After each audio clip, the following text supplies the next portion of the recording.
Yo, it's me, Rich Herring. This is the last of our retro RHLSTP videos because we don't have any more that we haven't put out until we film some new ones, which is starting next week. This one has got Nick fucking Helm in it, and he is a good lad, so I hope you'll enjoy this. As I say, we're starting filming a new series on June the 6th. Our first guests are Ian Lee and Tony Law. There's still a few tickets left for that, but it's selling really well. The next week is Doc Brown and Laurel Laverne. Which I think will be amazing, and quite a few tickets left for that, but please come along if you want. Hoping on the 20th, I'm talking to David Cross, we're trying to make it work. So we'll see, that would be nice, wouldn't it? And Vic Reeves on the 27th, that's sold out. And then we've got Nish Kumar coming up, we've got Sophie Hagen coming up, we've got Tim Minchin and Russell Kane the same night on the 18th of July. There's still a few more guests to book, but it's looking pretty good. So that will be back, and I think that will start on about the 15th of June, going out one a week. That'll be 16 episodes, and then there'll be another 18, I think, in the autumn. So you're getting 34 episodes this year, I think that is. If you want to help us make those, we'll probably do a Kickstarter later in the year, but the more we can get now, the less we'll have to ask for on the Kickstarter, the more likely it is to work. So if you want to help us make the next lot, 16, if you go to www.gofaster.com/badges, you can give us whatever you think that 16 episodes is worth. If you like, if it's £1, I think that's 6p an episode, then that would be lovely. If enough of you do it, that will help us pay for that. You can do it monthly. We're going to put all the money from June and July from the badges into the pot for RHLSTP. And also, if you go to gofasterstripe.com, you can buy a DVD of me interviewing myself. If 3,000 people bought that, that would pay for all of the of this series. And I know some of you got it already. It was on the Kickstarter. There's an hour of me talking to myself, which is slightly self-indulgent.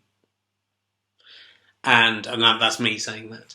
And then there's lots of backstage stuff from, I think, Series 7. It might be Series 6.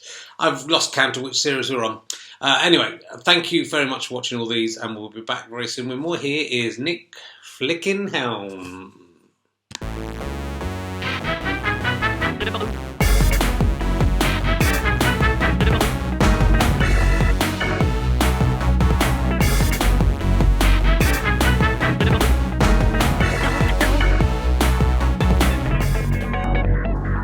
Ladies and gentlemen, welcome to the Leicester Square Theatre. Please welcome a man trying out his new Frank Sidebottom tribute act. It's Richard Herring!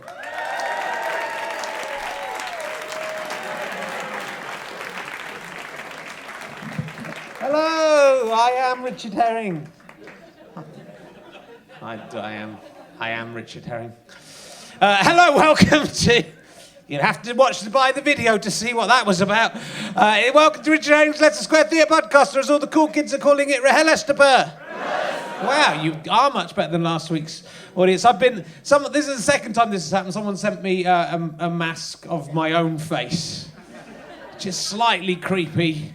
John Ronson's just backstage saying, "That doesn't look like you, though. What's happened?" And I said, "Well, it's disembodied head with no eyes in it. It's not like..." It's www.maskarrayed.com, maskarrayed.com. But they sent me one before, and there was no explanation of what it was when I was in Wolverhampton. I thought it was actually quite threatening when that arrived with just that arriving through the post. But apparently I'm meant to sign it. Well, I've signed the other one and sent it back, but this is I don't think I want that. I'm going to give that to the butlers for their attendance. They've attended many times. Maybe next time you're butling, you can put that on, pretend your boss, whoever that may be, you'll go, "Oh my goodness, it's Richard Herring has come in butling," because I am aware of his work. They're butlers, that's their actual, but they're bona fide. Oh, where have you all come from? There was no one here, and now you're all here. What's been going on? Where were you? You were in the street. You've just moved up. You've nicked the seats. They aren't your seats. Have you nicked the seats as well? They wouldn't let you through because you were late. Yeah, good. Yeah, fuck you. 3 minutes is 3 minutes, isn't it? You can't come blundering through here like a bull in a china shop. They were here on time, weren't you? Despite all whatever you've been getting up to with your dildos. What's your name? Helen, what do you do for a living, Helen, apart from being late? Do you turn up at work this late, 3 minutes? You're an accountant. Well, you should know about counting, shouldn't you? And what numbers and time. You're jet lagged. But no accountant travels. You're an international accountant. Yeah, just been on holiday. Where did you go on holiday? You went up the Mauritius. I've been there. And that's nice. I've been to Mauritius, 40th. That's where the dodo comes from. Did you see any dodos? They're dead. Are they, though? Have you ever seen a dodo? I've seen one in the Pitt Rivers Museum in Oxford. There's a lot of dodos in Jersey. Well, fucking hell, she's mental. You've turned 40. What's your name? Frank. Ah, 40. I wish I was 40 again, I really do. I got very upset about it at the time, but what I didn't appreciate was that I would get older than that. And it's much, much worse. It's really bad. 40 is fantastic. When you get to 46, honestly, everything stops working. I can't get erections anymore. I can't, when I try to ejaculate, nothing comes out the end. Just a puff of dust comes out the end.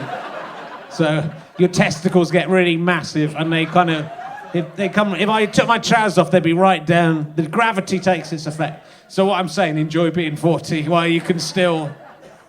It is something you don't look forward to. It's awful. What do you do? Are you an accountant as well? Are you? Did you meet at work? No. Did you like the way? Did you like her spreadsheets? No. You pulled a great face there. I wish I'd been filming that. Never mind. No, what happened? How did you get together? It's accountancy college, so you're there together, bright young things, looking forward. Anything, we could do anything in this world as long as it involves accountancy. How old were you when you met at when you were teenagers, or you went later?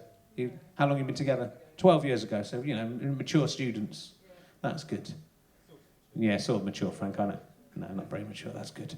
Everyone's gone quiet now. It's just turned into a conversation between a man and two accountants now, which is all fine, but no one wants to pay to see that, do they? So, and I think I'll get my guest on. I should get him on because he's very funny, and this is not that funny. So this is the last of the series. It's unbelievable. It felt like a fucking long series, but we've only done 6 weeks. Oh, I've given it away. There are 12 altogether. It's not doing too bad. So we've literally saved the probably 4th best till last. He is best known. That's good out of 12. That's pretty good. We'll reevaluate it at the end of the interview.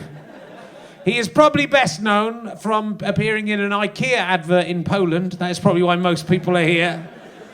But he is also Ringer from The Day They Came to Suck Out Our Brains. Will you please welcome Nick Helm, ladies and gentlemen? Nick Helm.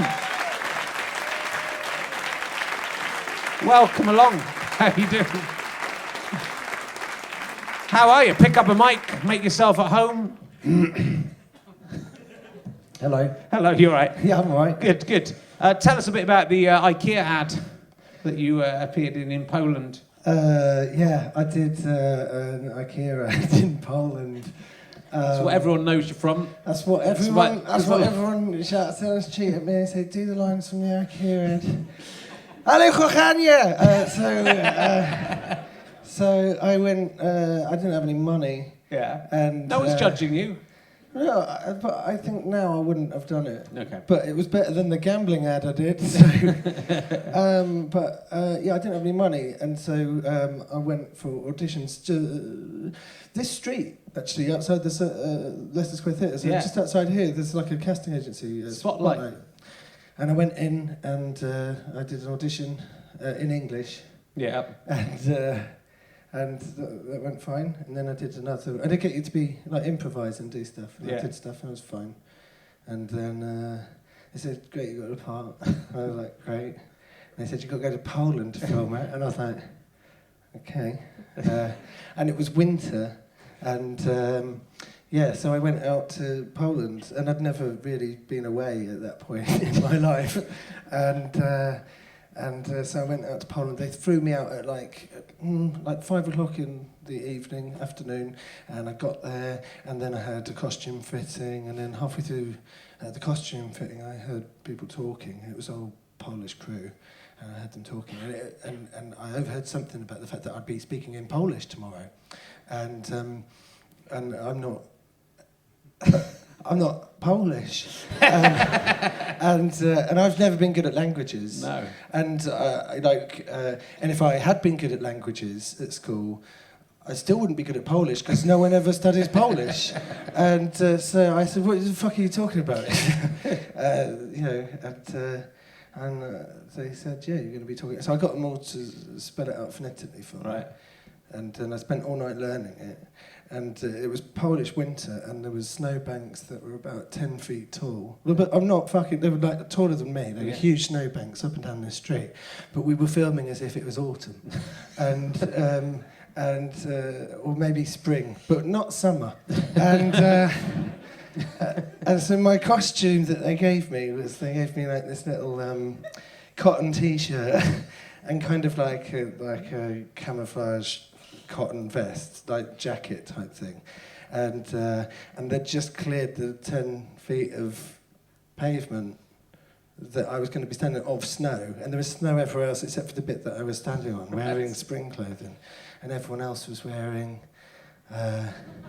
kind of like you wouldn't be able to. I wouldn't recognise anyone because they all had scarves over their faces and hats all down there, and I just remember that like it was just fucking cold. They had like a food table over there with like jam donuts on and kind of Coca-Cola, and the jam in the donuts had frozen solid, right? And it was just the fucking coldest I've ever fucking been, right? And like in between each take, they'd put a jacket around me. And the idea is that I'm in the street and my girlfriend's dumped me and she's throwing all my clothes out, but she's throwing them like they've been itemised in my wardrobe. It's funny. And you had to be there. So they were all kind of like... So in between each take, they'd kind of put a jacket around me and a hat on me, but because they put a hat on me, they had to take the hat off and then redo my hair. So it was pointless them doing that anyway. And what they'd do is they'd give me ice to chew on. Yeah. And I was just reasoning that the reason they're giving me ice to chew on is it's a Polish thing, because it's so cold out there that what it is, if you chew on ice, it lowers your body temperature so that you feel the cold less. I thought, this is fucking genius. And then I realised it was just so they couldn't see my breath on film. Right? It's like, you fucking cunts. Right? And every time, all morning I've been like chewing ice and they'd all been wincing at me. And then at the end of it, there was a bit, and it was like, the punchline of the thing is that, she's thrown all these clothes out and now she's going to start on the CDs. And there was a fucking guy up a stepladder that was like hurling at me like ninja stars, right? And I actually had to like literally, they were like missing my head and exploding on the cars behind me. And then I finished filming, and then they went to do the interiors, and I sort of said, well, I'm going to go now. And they said, yeah. So I got a taxi to my hotel, and then I went to the airport and came home. Nobody said goodbye to me. It was like, it was literally just like, are you fucking kidding, right? Yeah. So, I mean, thanks for bringing that up, Rich. Rude. Rude Polish people. They're very rude. But it was really bizarre. They phoned me on my way home and said, sorry, there's been like a mistake and we didn't mean you to just go. Yeah. There's a fruit basket waiting for you. There's some free IKEA furniture to take home with you. Flat pack. But it was, and then in the end, I had to learn Polish, so I said some Polish. I said, Ale kochanie, Miszka się przepraszam. And I was like, przepraszam is a word, and it begins with P, but it sounds like it begins with S. Yeah. So I said, przepraszam, and they said, no, it's przepraszam. So I go, przepraszam, and they go, no, listen to me, przepraszam. I'd be, yeah, okay, all right, przepraszam. They said, no, it's with a P, przepraszam. It's like, yeah, przepraszam. No, listen to me, przepraszam. That's what I'm doing, przepraszam. So like, przepraszam. Yeah, that's what I'm doing, przepraszam. No, listen to me, przepraszam. I'd be like, yeah, that's what I'm doing, no, listen to me, with a P. Przepraszam. Then they dubbed me. So that was it. Why didn't they just get a Polish man? Why did they just get a Polish man? Why did they just get a Polish There man? must be Polish. There must be a lot of Polish men who look like you. So if they wanted that look, Why did nobody officially tell me at any point that I had to speak Polish? I mean, it's not funny, but why? did you ever see the actual finished advert? Yeah, I did. Because I was dubbed. I was Oh, dubbed. Yeah, it was. Yeah, it's weird because I'm speaking in Polish. I mean, it's fine. And did the dubbed man sound like you, or was he? No, it was quite deep. Ale kochania. Mieszka, przepraszam. With a P. Yeah. Przepraszam. Przepraszam. What does it mean? It means mouse, I'm sorry. Mouse, I'm sorry. Yeah, like an affectionate mouse. Mieszka, przepraszam. With a P. Przepraszam. It's an affectionate nickname. Good. So, often that first question doesn't lead to much. Well, but good night. That's where the gold. You get the gold by discovering the obscure. That's that listed on your agent's list, that in one of your achievements on their website. So if they didn't do that, I wouldn't know about it. Everyone was talking about it. I can't find it though. I wanted to use it for something. Oh, really? To say that I used to have start off at one of my shows with I used to have a Polish girlfriend, but it didn't work out. And then do the show, and at the end I'd show this thing, and it would be a really emotional show. I'm glad I didn't do it now. That's I think everyone's in awe. That would be imagine. That would be amazing. I couldn't find it. I couldn't find it online. So so if you can find it, then if there are any Polish people listening, and if they're the polite Polish people that there aren't many of, yeah, from judging from that story, then please send it. I don't think I insulted. There's Polish people in because they were just booing me, which is not very polite. So that is just proving my point. I'm going to get straight into this because I think this might take up the rest of the podcast. Each week I've been looking at the Dirty Britcom Confessions website. Are you aware of this website? Someone emailed me about it on. Texted me about it on Thursday. Oh, did they? But because they texted me, the link on my phone didn't work properly, and good. so all I managed to read was, I'd like to stick my finger in Nick Helm's belly button and twirl it around. Yes. And that made me sick in a way. That very few things. Yeah. These are fans' confessions. That is one. I want to put my finger in Nick Helm's belly button, then twirl it. Yeah. Can I give it a go? Just see what that would be like. I mean, you don't have to. If you don't want. You can. I've got a really deep. That's why I guess that's why. I'm practically hermaphrodite. I've got very short fingers. Do you think that will I lose a finger in there? It could be the belly button that travels through time. It would go.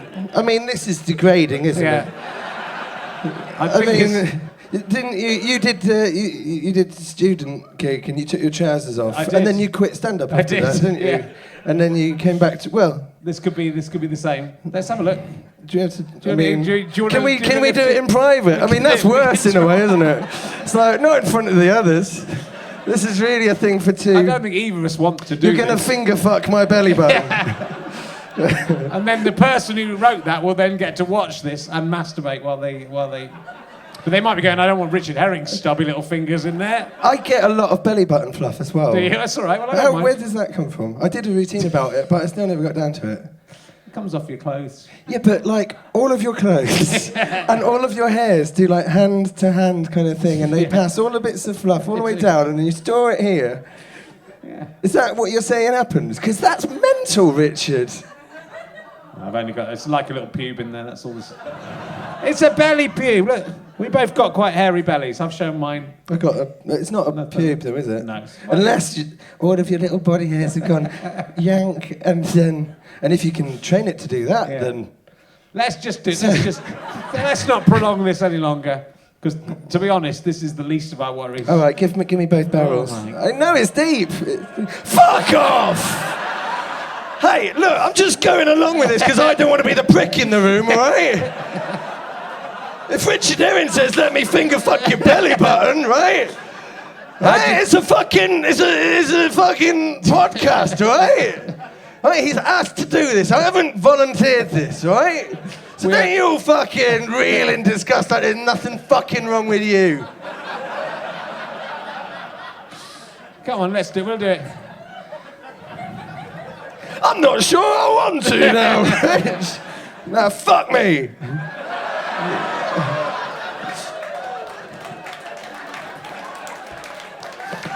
I shouldn't watch it. It's quite sweaty in there at the moment. Very sweaty. I'm wearing thermals and It knitwear. was not nice, and it was really deep. It was I didn't deep. even get, it was like the back of the cupboard in The Lion, the Witch, and the Wardrobe. I didn't even get. I think I Didn't might feel have too actually. much twirling, Rich. Didn't think- feel too much twirling. I might actually have got into his mother's uterus there. Leave Gene out of this.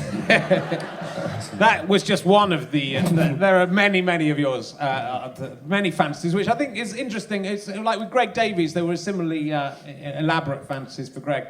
I think that there's a certain type of comedian who elicits certain feelings in people, and I think you and Greg are similar in this.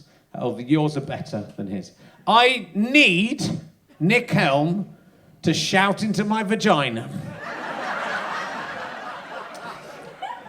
Once, Have you met this woman? no, I haven't. But once there was a girl that, this was like years ago, but once there was I don't know. We can always edit that. Hold on. I've learned a technique from John Ronson. But Go on. I cannot possibly tell you, Rich. Oh, go on. All right. Once years ago, this girl had seen me on stage, and she was visibly excited to have met me. Yeah. And she said, "Shout at me." And I'm not really like that off stage, and I panicked, and I said, "I'm going to shout your clit off." And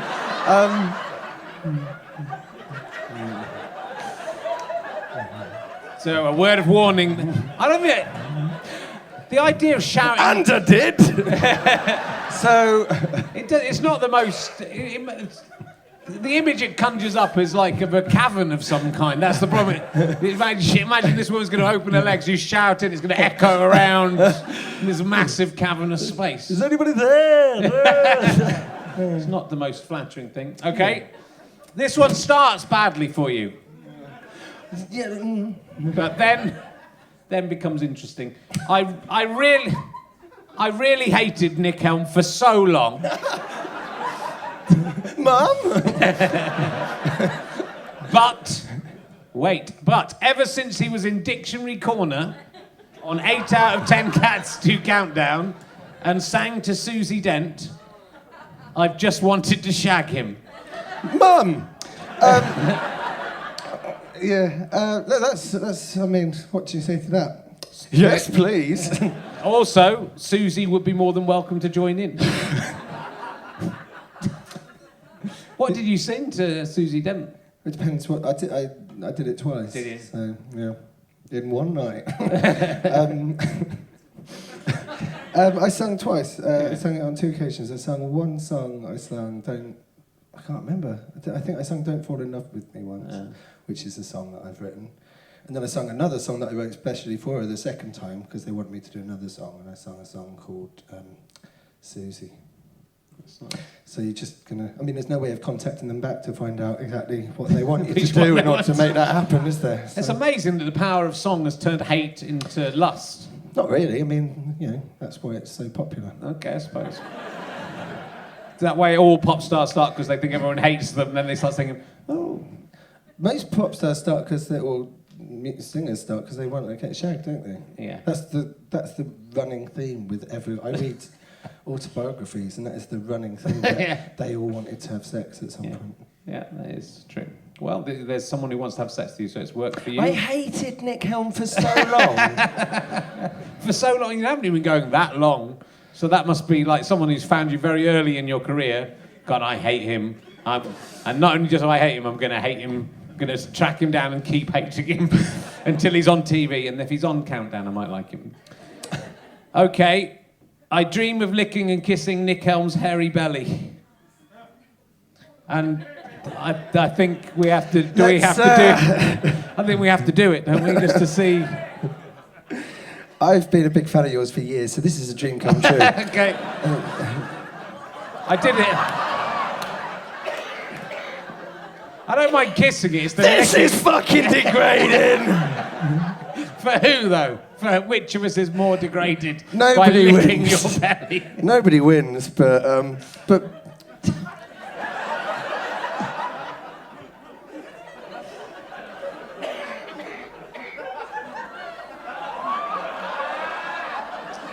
Oh, that's just a kiss.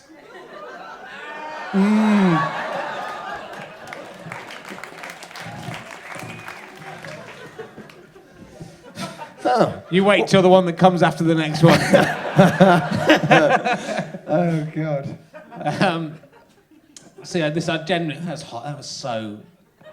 That wasn't that bad. I mean, it wasn't Was it? it wasn't that good. It wasn't that good. Why are people obsessed with the bellies? Because they're cunts. Because everyone judges you on fucking face value or belly value. Okay. I'll whisk through the rest. I want Nick Helm to destroy me. Seems awful. I'm not going to do this. Destroy This me. next one. I'm not going to allow you to destroy me. Nor am I going to do this one. I just want to pull Nick Helm's pants down when he's on stage and give him a good spanking. You want to do that? Not really. No. And then on a theme, I've recently developed a kink for hairy men. I fantasize about lying naked on a massive bed with velvet sheets. So I like the little details like that. This is nice. And then having Joe Wilkinson, Nick Helm, and David O'Doherty rub their beards on me. This actually happened. We would then proceed to have an orgy. Yeah. That's where the beards come in, for mopping up afterwards. It's great. Oh, fuck off. I haven't brought this up. Who proceeds to have an orgy? We would then proceed to have an orgy. We'd then have an orgy. Well, now let's proceed to the orgy stage of this. In the jacuzzi and afterwards shower together. We'd have the orgy in the jacuzzi. Yeah, and then you'd have What a shower. about them nice velvet sheets going to waste? They're all back there. They've got beard hair all over them. Velvet's got one of them textures, though, that kind of is a bit of a turn-off sometimes, isn't it? Depends which way you rub it. Like penises. The only velvet thing I've got in my house is that toilet paper. So that doesn't... Bloody hell, you must have to wash that every time. So let's talk about your career, so to speak. It's going very well. Going extremely well. I've been very, very much enjoying Uncle. Yeah, some fans of Uncle in. We're not in America, though, are we? So that's why it was quite a half-hearted. yeah, it's like, hey! But it's very good. In fact, I think it's one of the best sitcoms to come out of the United Kingdom in quite a little while. That is my personal view. That's very nice of you. That's Yeah, very well, kind, I've licked your thank you. stomach now. Got to Thank you be very nice. But it's but it's very good. It's very strong. I'm slightly annoyed because I had an idea that I wanted to write for you. Well, I've had a couple of ideas that I want to write for you. I want to write loads of things for you, and you're getting too successful now. I'm not. Okay. But I had an idea that I think you would have been great for about lay about Uncle, who doesn't really have any relationships and doesn't do anything. So far, it's sounding quite like Uncle. But the difference is, in my sitcom, that he then becomes pregnant somehow. So that's like mixing the thing that I've already done with my favourite film, Junior. Yeah, it is. It's similar, but I kind of, because I used to think, we're of a similar build. You're a little taller than I am, but I've always had a little bit of a tummy, and when my nephews and nieces were young, I would pretend that I was pregnant. I'd go, I'd make it kick and stuff like that. I've lost so much weight, it doesn't really work now. And so then I thought it'd be funny to do a sitcom about a guy who's like that, who doesn't want to have kids and hasn't got married, who then somehow becomes pregnant by some. Sometimes like some fish and stuff can change sex, can't they? And have. Yeah. It's part of the mystery of how he became pregnant, to be honest. but then he has to bring up this child that is on his own. Would you like to do that? We could just do it in the second series of Uncle if you like. This is really unprofessional. I've told you before that you should go through my agent. But I'm annoyed because I don't think I can do that now. I had a similar idea for Uncle before Uncle was written by someone else. Yeah. Uncle was written by someone else. I didn't write Uncle. Okay? Good. Stop asking me for parts. Don't write it. So I had a similar idea, which was basically about me corrupting a young child. Yeah. But BBC weren't up for it. Could I be an uncle? I could be your uncle in Uncle. Yeah. We could call Uncle's. We could do one called Uncle's Uncle. And I'm pregnant. Yeah. And then you have to help me look after. You have to help me look after the baby because I can't cope with it. It's sort of similar to Uncle.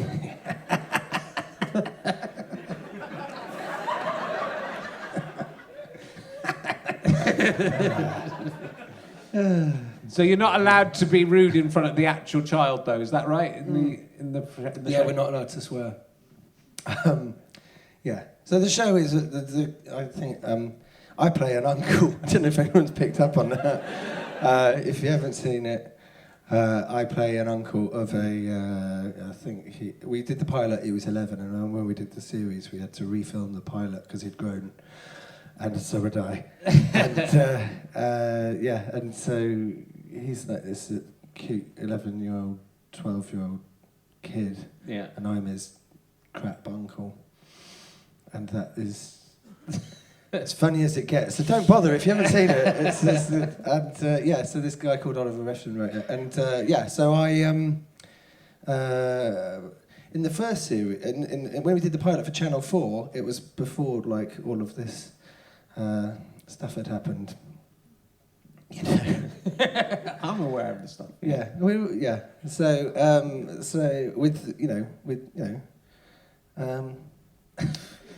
you do know. You're looking at me like you don't know, right? But you know.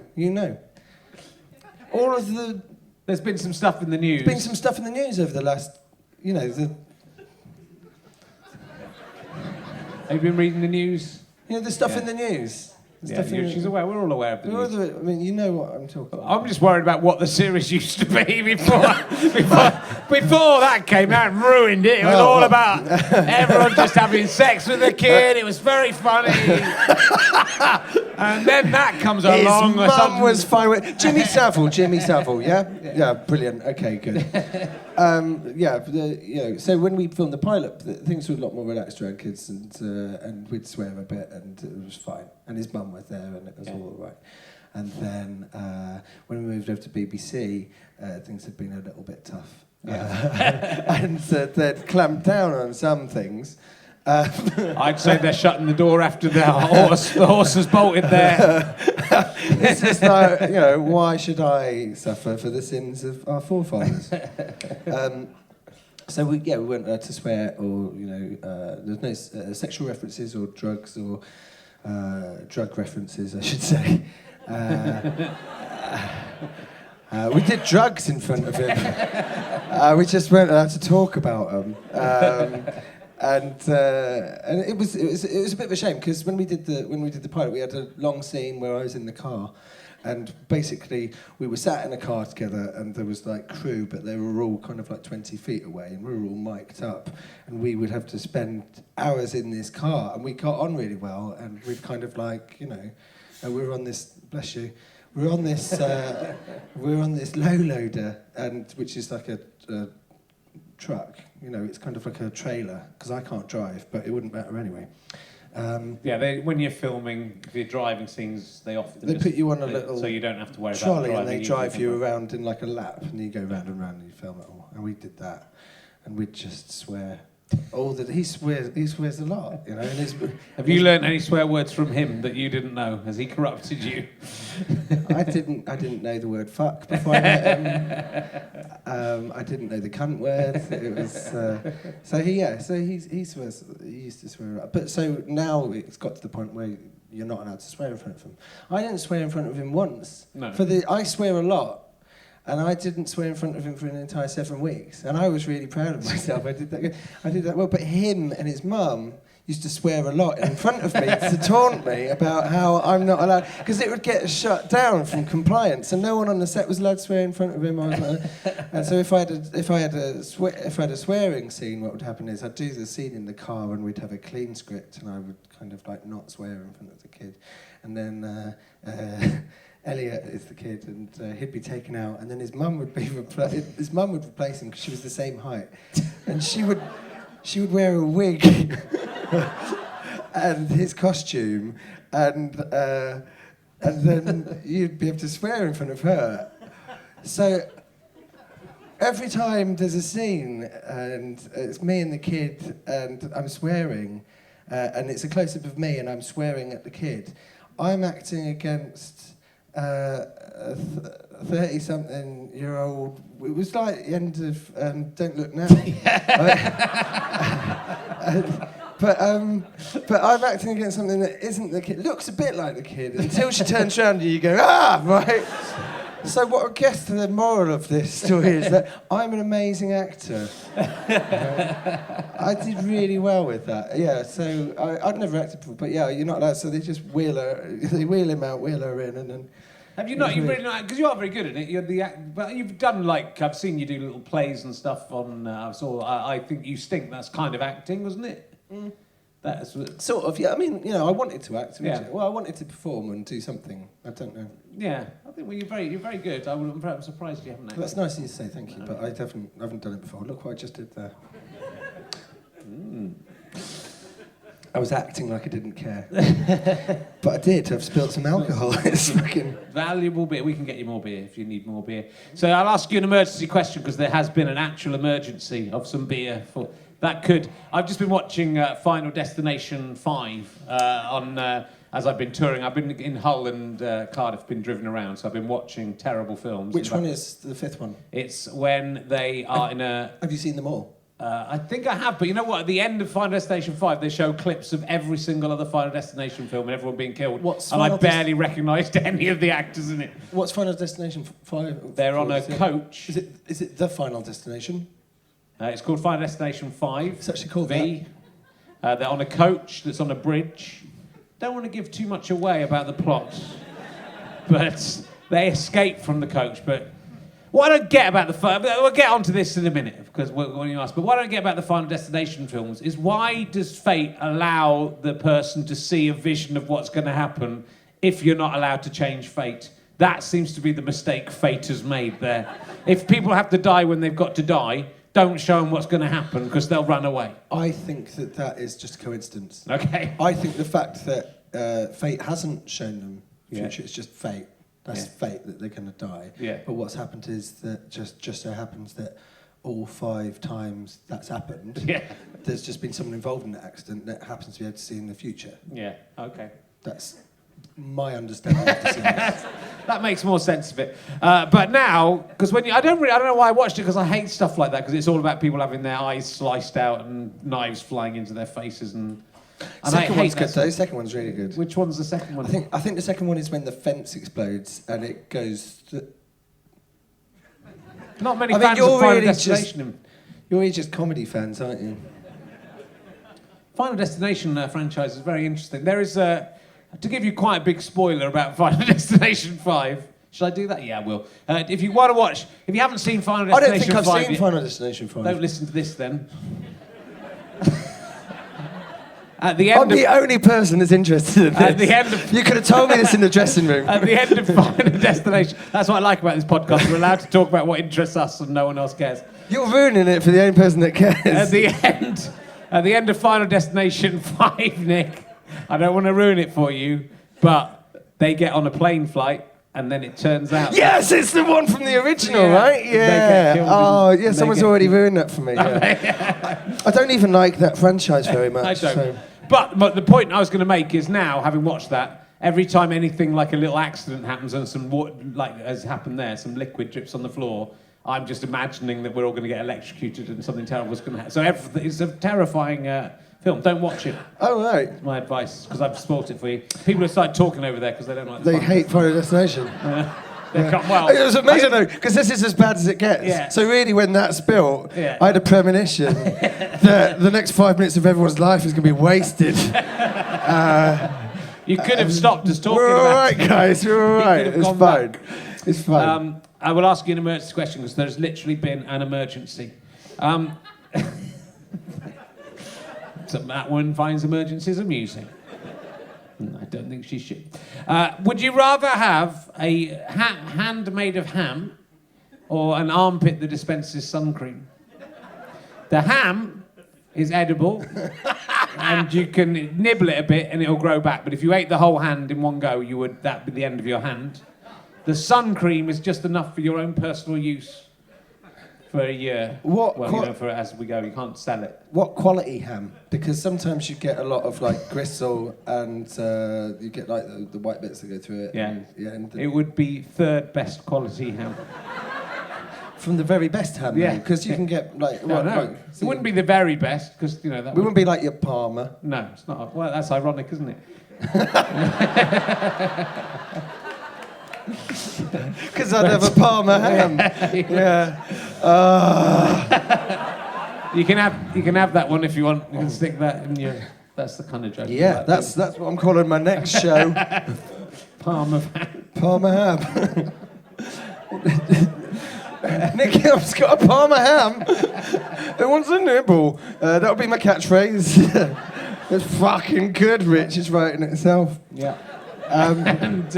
So yeah, it'd be nice ham, but it wouldn't be like cheap ham, but it wouldn't be like The best. Would be the but best, okay, so it's the third best, right? Yeah. But out of a category of 10 or 5 or out of all the hams. all the hams. Yeah, it's the third best ham. I never go anywhere hot, so it'd be the hand of ham. Right. Got Hang on, that's not good enough. It would be the sun cream. Yeah, it'd be the sun cream. Yeah, sorry. People have a lot of fans of the sun cream in. You got to look after your skin. You do. Yeah, even in the UK, you can get sun cancer. There's a little sun cancer. Yeah, you can get sun Yeah, you cancer. get sun cancer. That's cancer of your own sun. So be careful. If you, your semen can be affected by the sun rays if you're not, and then you have a child, and that child will have cancer. And when that happens, I'm going to come and laugh for you. I'm going to seek you out. Come and go, didn't I warn you about that? Okay, so You're not a apparently... really cuntish Rumpelstiltskin. It was quite nasty as it was. If you had a penis that could travel through time in a little glory hole, Yeah. could go anywhere in history and go into anywhere in history, where would you put your penis in history? Anywhere about 1,000 years ago. Anywhere. Because like people have grown, haven't they, over the years? Yeah. So they'll be smaller back then. Yeah. So proportionately, it would look impressive, wouldn't it?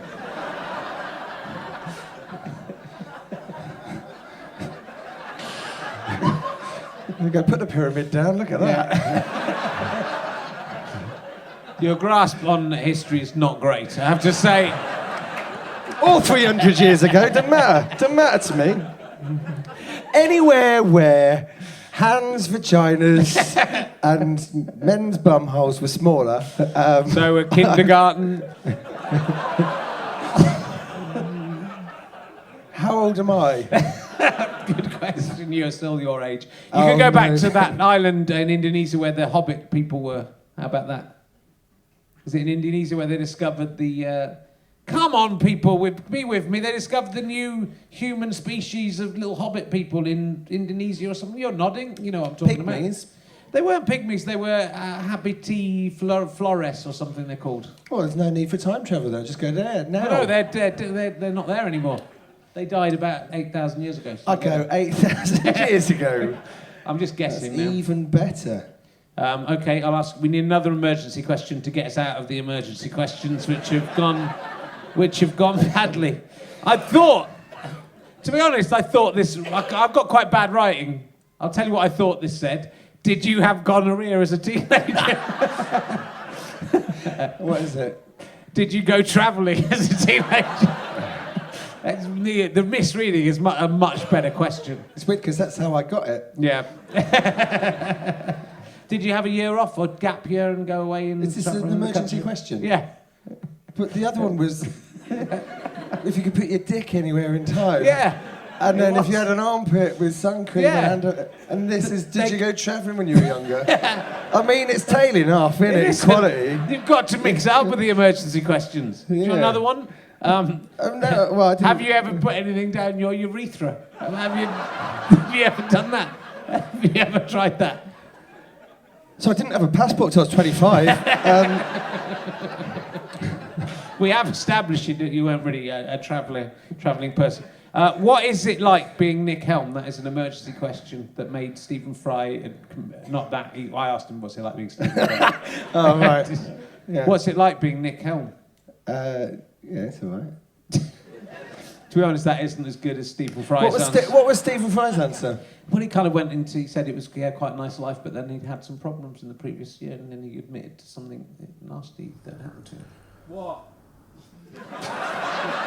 How fucking lazy are you? Download the fucking podcast. Fucking download his fucking podcast.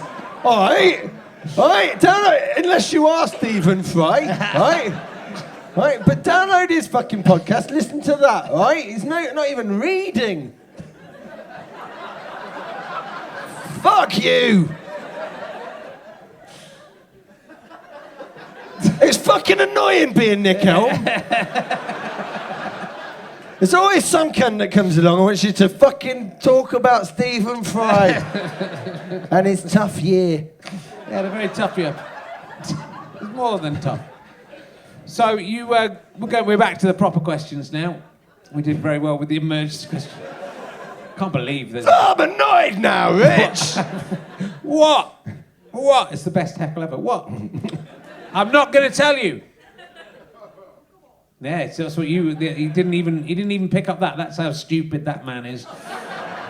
Not picked up a newspaper. Not going to tell you. Oh, go on. That's what he said to you back. That was brilliant. Yeah. That was brilliant. Was it? He did the John Ronson. Oh, Yeah. go on. Yeah, no, he didn't. Someone else did. Oh. I set him up for it. We'll just edit this I bit. set him up for it. We're going to edit to make you look more embarrassed. It'll just be you asking questions and then a silence from me. And then every time I said something that was passably amusing, then you'll just fade out all the laughter. And then even more people will think I'm a cunt until I do countdown again. That sounds good, that countdown. You grew up in St Albans. Yeah. Or you lived in St Albans. I lived in St Albans, yeah. How was it? Because I went there recently. We were looking, we thought we might move there, but I don't think we're gonna.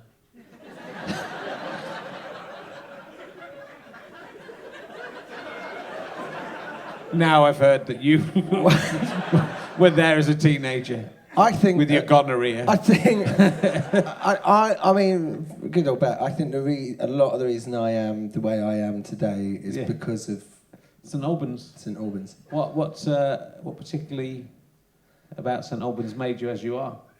Why don't you want to live in St Albans? Well, I kind of do, but it was slightly. Don't want to offend any of the listeners in St Albans. My mum and dad live in St Albans. Okay, and they will listen, but they don't like you anyway. It was just slightly full of cunts. It's just like a place. Where'd you go? The Cross Keys? We went. No, it was. To be honest, I don't think we'd be able to live in St Albans because it's really expensive and there's no houses for sale because they get snapped up straight away. They have had quite the boon of recent years. There's a lot of things I like about St Albans. We used to be a massive fuck-off Roman city there, and that is still.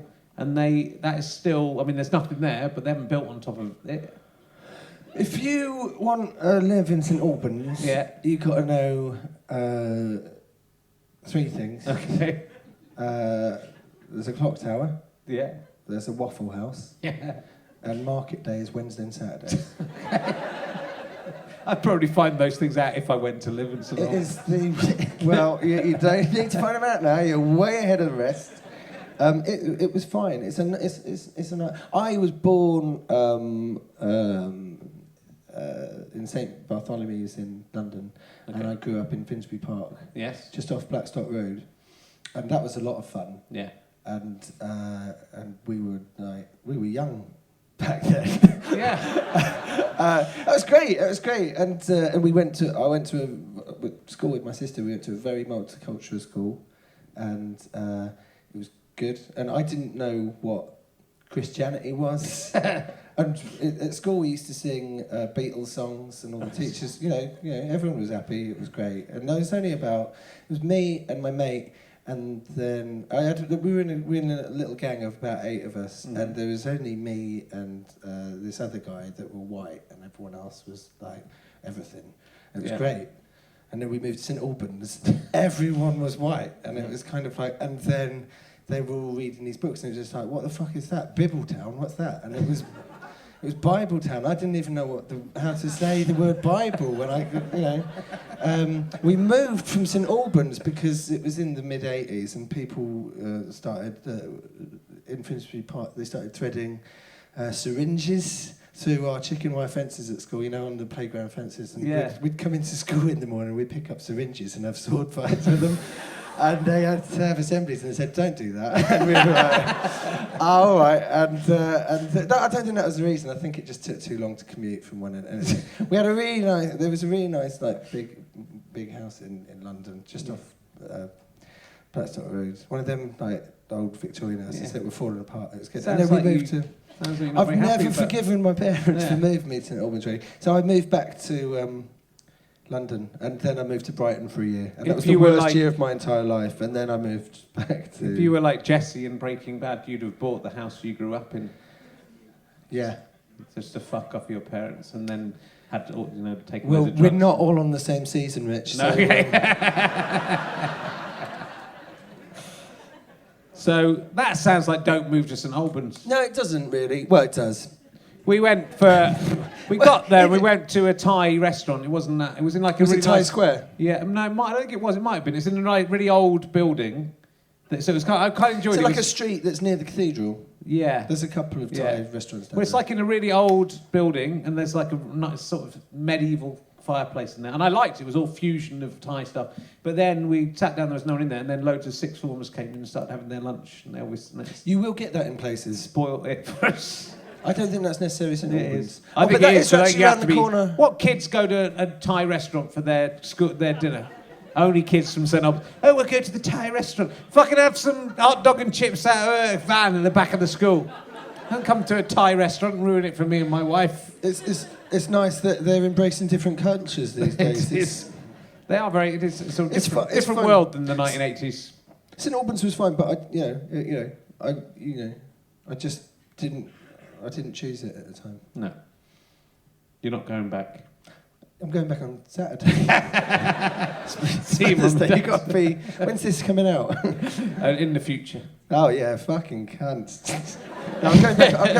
I'm going back on Saturday. I'm going back on Saturday. So, Okay. yeah, it's nice. It's always nice going back, but Yeah. at the same time, tell you what. Last time I went back to St Albans, I went back at Christmas, right? And like the pilot had come out, and I'd just done another pilot, and I'd done the bits and pieces on TV. But what's it like being Nick Helm?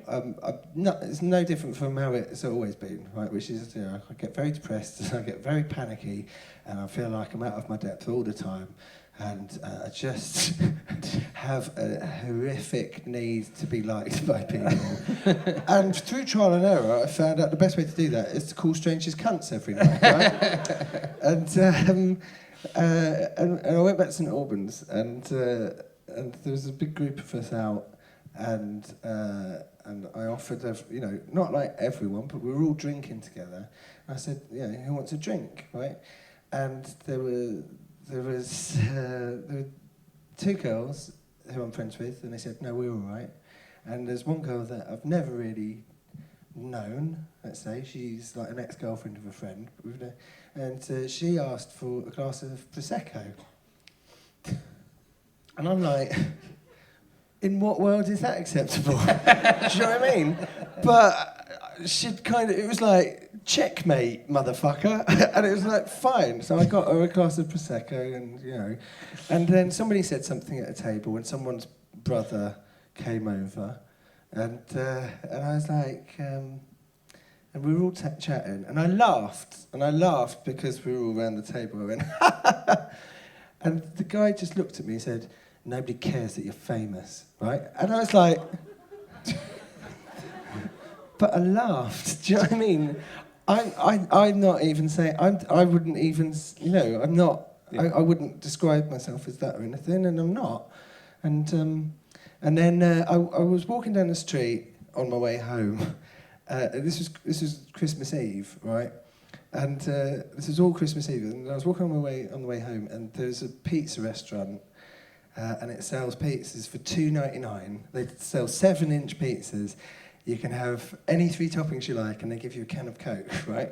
I'm moving there. It's fucking right.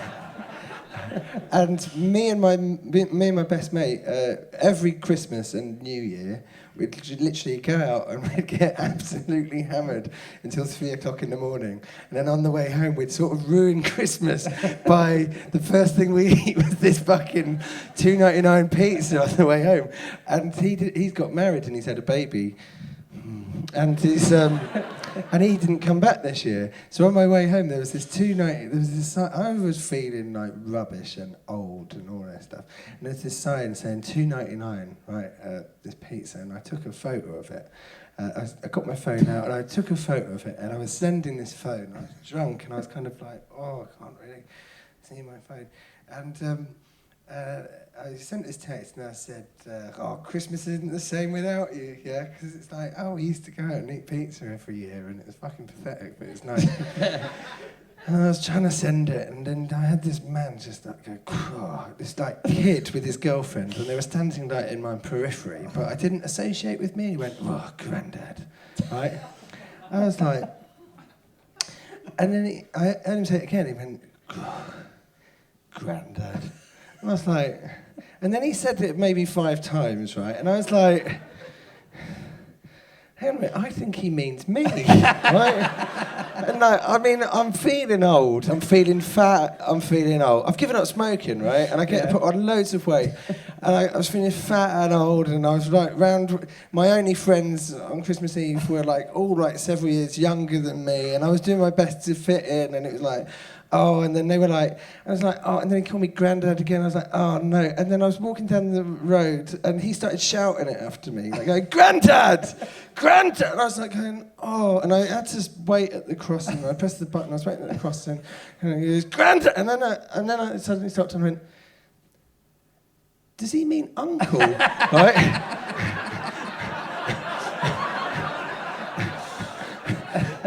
And he did. And it was like... So that's what it's like being an accountant. It is. You're constantly mistaken for Clive Dunn. So he thinks that in the programme you're that child's granddad. I just think he panicked and he went, ah! Yeah. Weird. I think you should make that. You're a kid's weird granddad who's still a layabout. That would be good, that would work for me. By the time he's a granddad, he'll have to be a layabout. And then Oh, that's depressing. Oh. Well, I'm sorry people were nasty to you. No, it's fine. I think it's a funny story because you eventually, but you work through these awful things that happen. It's like, you know what I mean. You do, but it's like I was in St Albans and I thought I'll give this a go, and then I was bored and I was depressed and I was working in data entry and I thought I'd give stand-up a go. I think this is a hobby, and you don't. I didn't expect it to take me anywhere, and now look at me. So you've been licked on the belly by your, what I'm assuming is your comedic hero. That's what I'm assuming. I'm just making that assumption. But you've actually been going up to Edinburgh for a ridiculous length of time for a man who is actually not very old. We'll add that. You certainly not a great. You could probably logistically be a granddad, but you'd have had to start quite early. Legally 16. Yeah. Don't pause after that. That just made it sound sinister, didn't it? If I could be a granddad now. If I'd have had a kid when I was 16 and my kid had a kid at 16. Yeah. I'm not going to give the game away. I'm 33. So... You could be a granddad of a 1-year-old child. What was I going to say? I'm not that old. No, you're not that old. But- So you've been with Edinburgh since 1997? Yeah, well, the good thing about going to St Albans was that my drama teacher at my school decided to take our school play up in 1997, so we were all 16. Well, we weren't actually, there were sixth formers that did it as well. We were year 11. And we went up to Edinburgh for a couple of weeks, I think, and we did Romeo and Juliet in Edinburgh, and that was good. Who were you in Romeo and Juliet? I was the prince in Romeo and Juliet. The prince, that's not a... Prince Aeschylus is his name, Okay. but every time you say, I was Prince Aeschylus, everyone goes, bigging your part up, are you? It's just like, no, you thinly red cunt.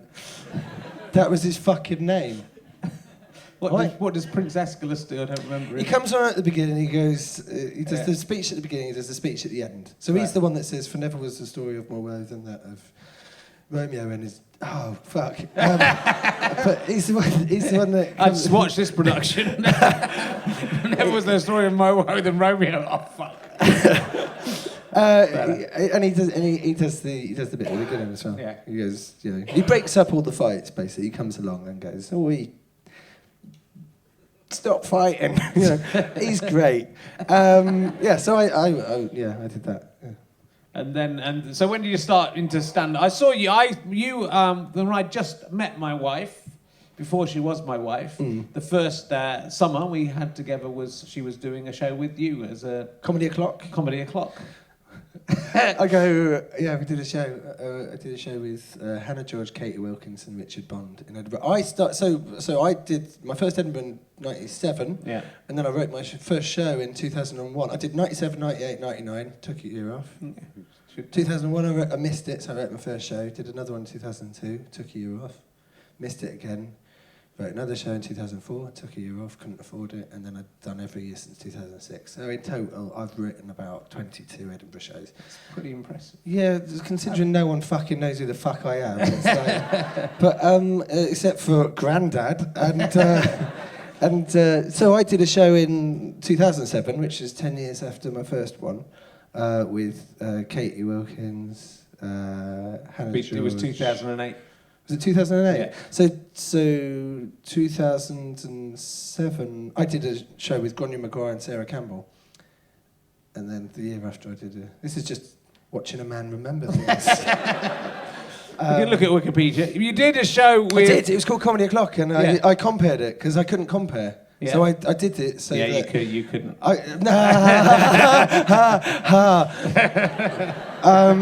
No, because you came to see it once, and it was called Comedy O'Clock. Because my girlfriend was in it. It would have been rude not to come. So, that doesn't always happen. That's true.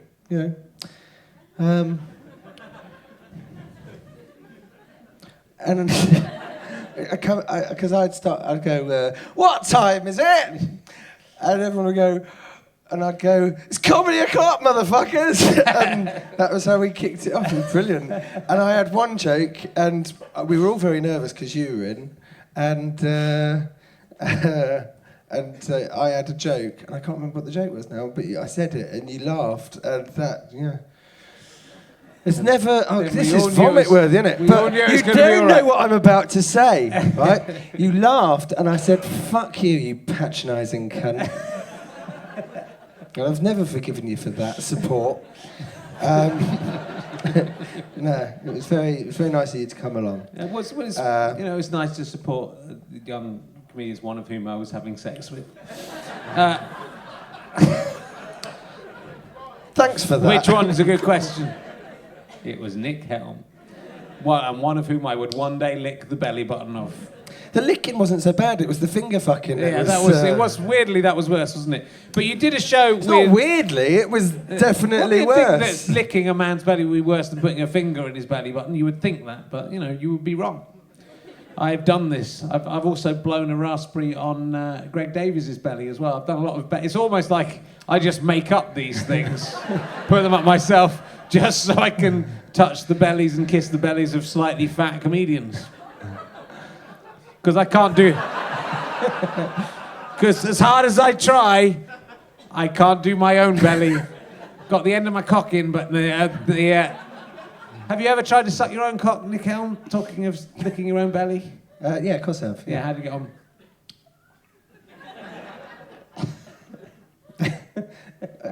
Because you've asked me this before. Yeah. Yeah. Yeah. And it was a really good response Oh, that I was did, it? and I was so tempted to say it again. Okay, do it again, because no one knows. All right, go on, do it I again don't- then. Have you ever tried to suck your own cock? Of course I have. How did you get on? Well, I'm here, aren't I? It's good. Obviously not as good as I remembered it. I mean, that is a fucking 5-alarm fire, that one. It's good that we've got a bit. But, well, you're interesting because you had some... the last couple of years you've been nominated for the big award in Edinburgh. But in Edinburgh you also had, like in the 2000s, you had some shows that got like 1-star reviews. You did a show with Josh Widdicombe and James Acaster and you, which are like three of the actual biggest names in upcoming comedy now. Three of the biggest names in upcoming comedy. Me, James Acaster and Josh Widdicombe did a show together, and there's two venues in Edinburgh. There's the Voodoo Rooms, which is a free fringe venue, which is fucking brilliant. Right, people, Kerry Lloyd did that a couple of years ago, and she got nominated before it was the in thing to go and see free fringe shows and nominate them. It was great. And then there's another bar called the Voodoo Bar, and that is that's pretty much in Glasgow, and you just keep walking away from the town centre, and we were doing it. We were flying it for about 2 weeks. And it was only 3 weeks, the festival. We were flying it for like 2 weeks, and then someone came along by chance and said, "Oh, what are you doing?" It's just like, "Oh, we're doing a show." And he went, "Not here." It's like, "Yeah, we're doing a show." "Oh, you don't want to be doing it here?" It's like, "Well, why not?" And he goes, "Well, these 3 roads that you're on, they're called the Bermuda Triangle, right? Because nobody knows that they exist, right? And this road that you're on here is the quietest road of all 3 of them, right?" And that was where we were for a month, right? And we were like doing these shows every day, and the guy, there was a show on before us, but often what would happen was the person that owned the bar, he would have only just opened, and when we got there, it still smelt of bleach, which meant that because he'd cleaned everything. He wasn't disposing of bodies. The smell of lime. But that would be more to do with the Bacardi, because lime is different from lime. Yeah. And so it smelt of bleach when we went in, and it was really good because there was like a specials board, but they'd spelt it wrong, and it said Spiels, and we loved that. "Oh, fuck off, you're odd." He's asleep, and it's like, "I don't want to be here, mate." It was. Hold on. It was. Don't wake him up. Don't wake him up. Nick Helm's anecdotes. Fuck me. I'm not an anecdotal comedian. This ain't right. Jesus Christ. She's hiding his identity. That's the most worrying thing about it. I don't think you're not. We can not show that if you're having an illicit affair. But if you're having an illicit affair, it's not going very well, darling. Unless it's going really well, you've been wanking him off. Oh.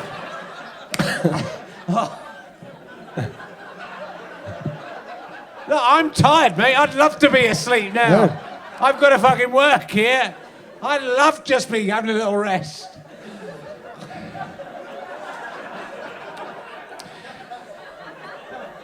Do carry on. If I get to sleep at night and you're talking, I might sort of be half dreaming about what you're talking. That's what I imagine's happening to that. What's amazing is he hasn't even woken up. I think he might be dead. That's why she's hiding his identity. I think she might have murdered him. Maybe it's a Weekend at Bernie's scenario.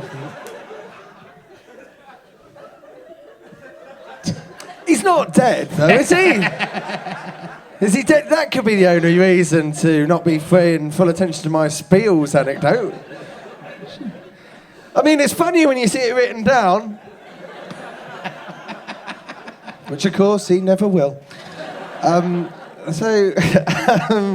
Thanks for saving me, actually, with that wanking stuff.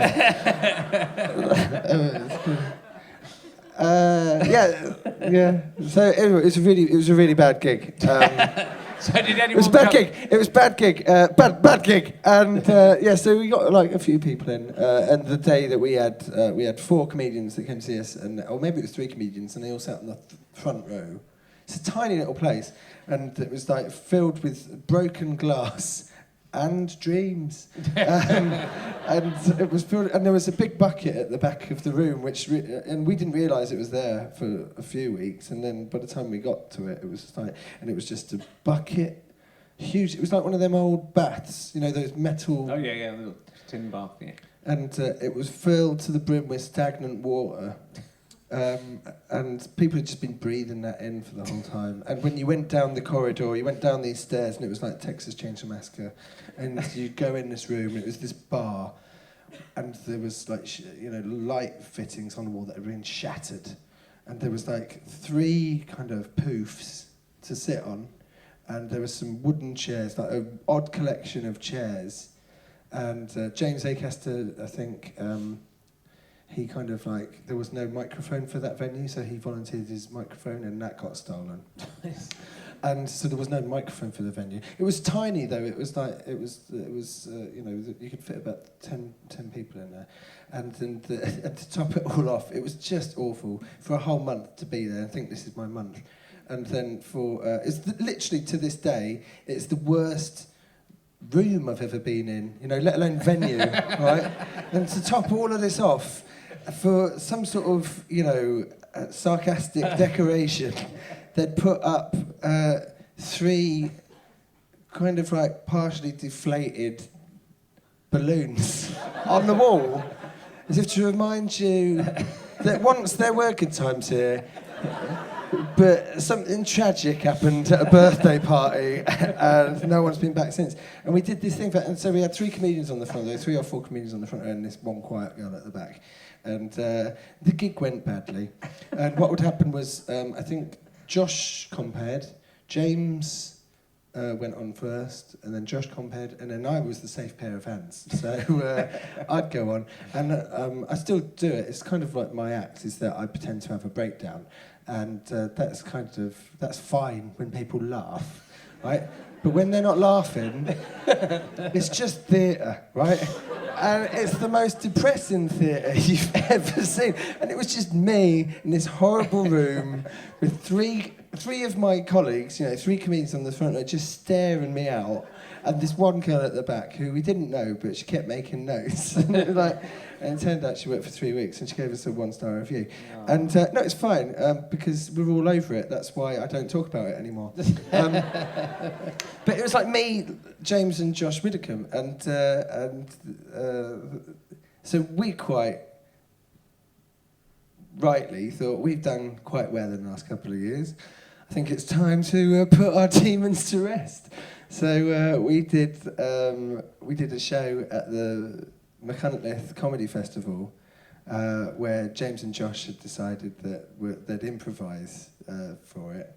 And then that just fucking culminated in just 3 people shouting at a scared audience for an hour. Right? So that was shit. And then we decided, after you did the lyric, you stopped doing the lyric. Yeah. And when you stopped doing the lyric theatre, me, James and Josh took over your mantle of the lyric theatre. And we said, we'll do Acaster, Helm and Widdicombe live at the Voodoo Bar. We'll show her. We'll even call it the same thing. And we called it Voodoo Nights, actually. Right. And we did it, and they said, because they did a show together after this awful 1-star show that we did, but they did a show together where they just went on stage. It was like Baddiel and Skinner Unplanned, where they took suggestions from, they just chatted with each other. They're great at improvising and doing stuff.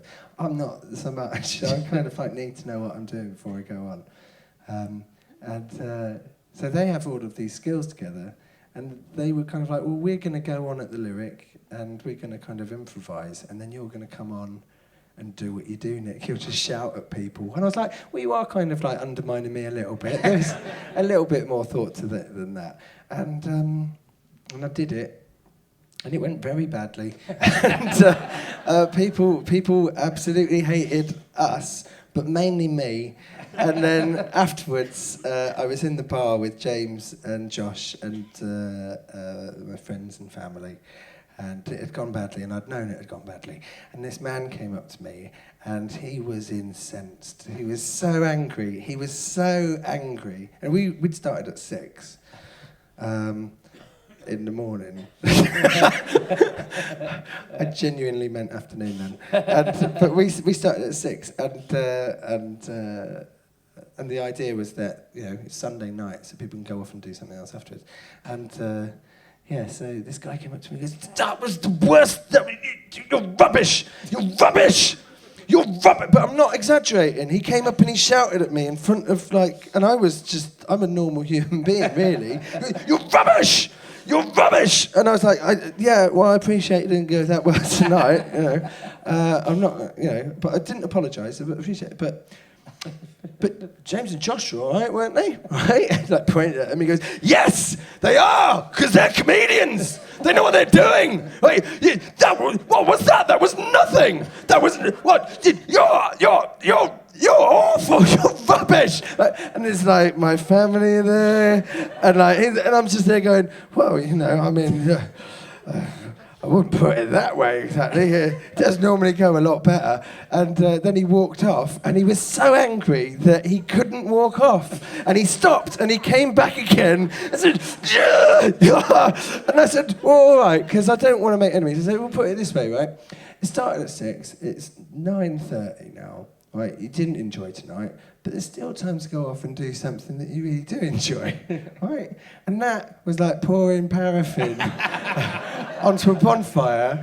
And he goes, I'm never coming back here again. I'm signing a complaint. That's what we did the week after you left, all right? And then we went and did it. And then I went out for dinner with everyone, and that was silent. And then we did it one more time, and then we couldn't do it anymore. It was embarrassing. It was embarrassing. So well done for sticking that out for so long. They used to very. Do you want to talk about the time that I was bullied in the? They used a very high standard of comedy at the Lyric after what I gave them. So. Yeah, that never happened to me. Well, in a way, I stopped doing that Lyric gig, and then I started doing this because I got fed up of them kind of not giving me enough money to pay the acts properly. So I thought I'd just do it myself. So, you know, in the way the Lyric, although they destroyed your career, this wouldn't be here without them. I applied for a job at the Lyric before, but, you know, when I didn't have a job and I needed one. And did that man come and go, you're the worst usher I've ever seen? No, you couldn't ush anything. I didn't get the job because I was very, very depressed at the time, and I didn't have any self-confidence or belief. And it was like the head of education at the Lyric for educational theatre, and I was kind of qualified. And I went in and they said, why do you want this job? And I kind of went, I don't know really. And then it went very introspective for about 10 minutes. And I didn't get it, but I've got the rejection letter. And then when we went back to the Lyric, I thought, yeah, not only will I show you for the Voodoo Bar, right? Me, Acaster and Whittaker are really going to stick it to that 1-star review in 3 weeks for the Voodoo Bar, Voodoo Nights. But I'm going to stick it to the Lyric. Now you want me. And they didn't. And so I guess the thing is to never think that you're above yourself and look back on your past mistakes and failures and think that it was their fault. Because it is your fault. It's always your fault. If you fucked up in the past, it's your fault. And if you're still thinking about it now, you've learned and you're a success story.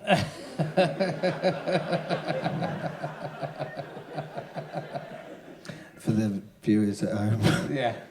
I looked a bit miserable. It's all right. Some of them can see. There's still only one person. If anyone else wants to go to sleep, just feel feel free.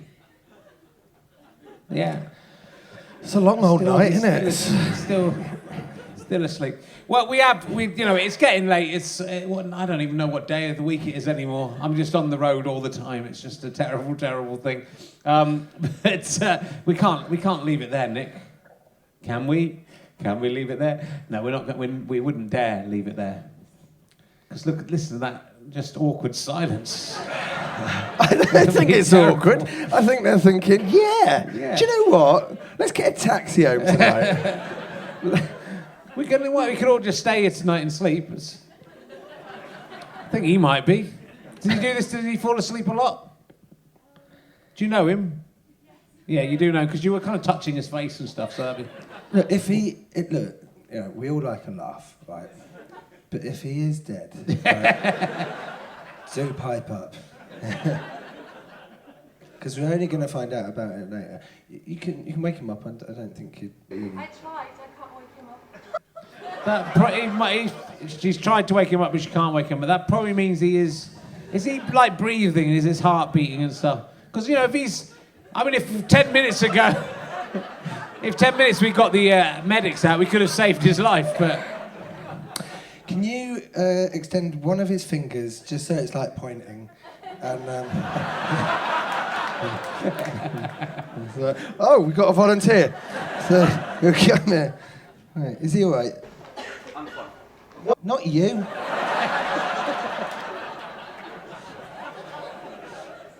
He is just sleeping. How long have you known him for? Are you in a relationship with him? Are you? So does he do this a lot, or is it just because we... Yeah. He started weekends and he hasn't any sleep. He should probably have stayed at home tonight. He thought ahead. It's nice. I'm really tired and I've managed to stay awake.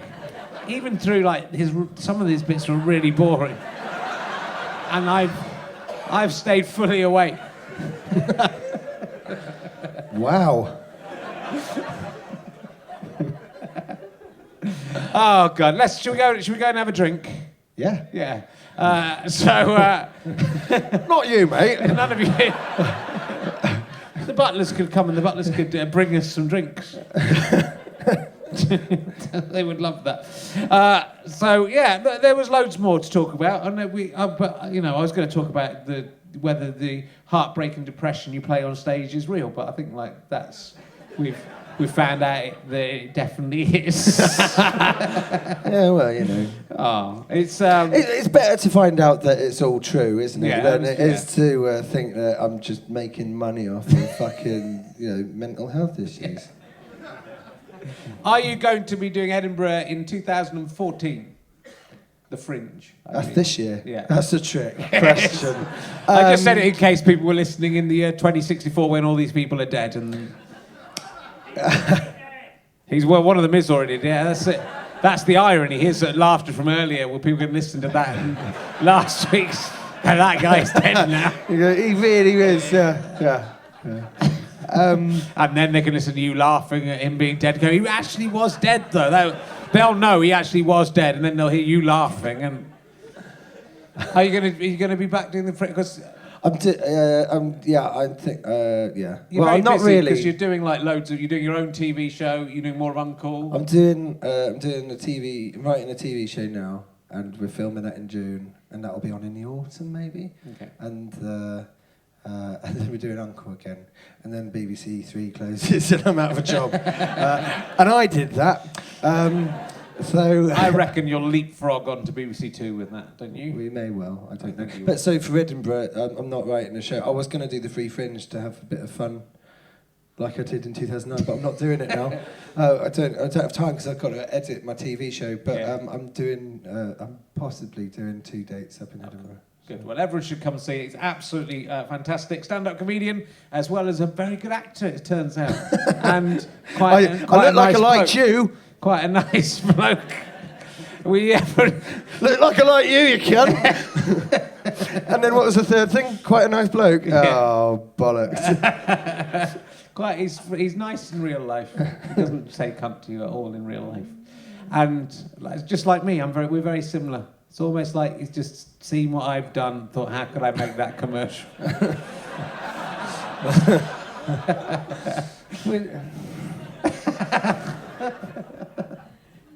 I like to think that I've influenced every single comedian when I haven't influenced any of them. That's what I like to think. I saw Stuart Lee at that award ceremony I was at. And, yeah, and he was very nice. He hugged my mum when I got an award. Did he? Yeah, so say hello to him when you see him. I will. Whereas I obliquely called your parents cunts. I kind of did that as well. Yeah, so you it's did fine. as well, so that's fine. That's fine. He's a nice guy. He's quite a nice guy. Yeah. I wanted to get talking to John Ronson about psychopaths, but we didn't get onto that. So I don't know why. Don't know what connected those two thoughts. Ladies and gentlemen. Oh, you can see me. Oh, God. Doing a little modern-day Charlie Chaplin-based routine there for the people watching on the video. Will you give... Yeah, should we just stay until one of us falls it's a asleep? long old night, isn't it? He's up! He's up! He's alive! He was alive! He was dead and now You he's... don't know this, but while you were out, we extracted some semen out of your testicles. I like his face. It's like he's written. His face looks like he's woken up after 50 years. He looks like some kind of hibernating creature that's just... For the listeners of the future, he's not dead yet, but he is dead now. He is dead for you. Just, I think we'll let you go home and get some rest. We were going to do another hour, but I think we'll let you get home and get some rest. Ladies and gentlemen, please give it up for the amazing Nick Helm. Thank you for listening to this series. We're back in September with more. Thank you very much. Cheers.